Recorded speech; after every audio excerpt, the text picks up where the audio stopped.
ఆచార్య చాణక్య ప్రకారం అవినీతి మరియు చెడు స్వభావం ఉన్న స్త్రీలు గురించి చెప్పబడింది. అలాంటి స్త్రీ ఎప్పుడూ నమ్మటానికి అర్హమైనది కాదు. ఆమె ఎప్పుడూ ఇతర పురుషుల పట్ల ఆకర్షితమవుతుంది. అటువంటి పరిస్థితుల్లో ఆమె భర్త ఆమెకు పెద్ద శత్రువు. ఎందుకంటే ఆమె ఉద్దేశాలకు అడ్డంకిగా మారేవాడు. అందం చూసి స్త్రీని నమ్మటం పెద్ద తప్పు. బాహ్య సౌందర్యం కంటే ఆమె గుణాలు ముఖ్యం.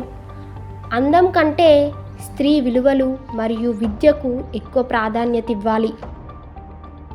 మతపరమైన కార్యకలాపాలపై తక్కువ విశ్వాసం ఉన్న స్త్రీని ఎప్పుడూ నమ్మకూడదు. ఆచార్య చాణక్యుడి ప్రకారం స్త్రీలో దురాశ భావన చాలా ప్రమాదకరమైనది. దీంతో ఇంటి ప్రశాంతత దెబ్బతినటమే కాదు, ఇది సహాయం చేయటమే కాదు, చాలాసార్లు ఇది మొత్తం కుటుంబాన్ని నాశనం చేయటానికి కూడా కారణమవుతుంది.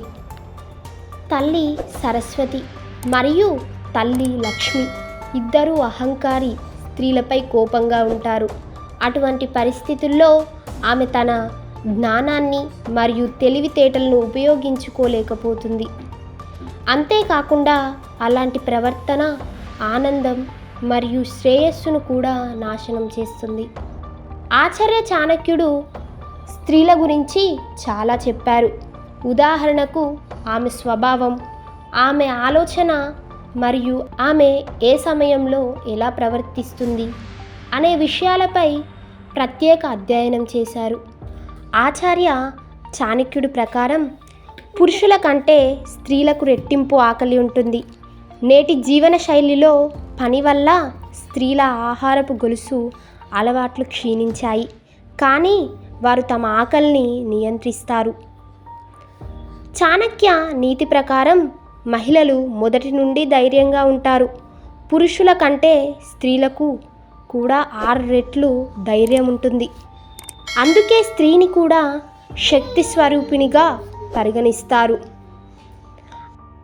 స్త్రీలలో లైంగిక కోరికలు పురుషుల కంటే 8 రెట్లు ఎక్కువ, కానీ వారు చాలా సిగ్గు మరియు సహనం కలిగి ఉంటారు.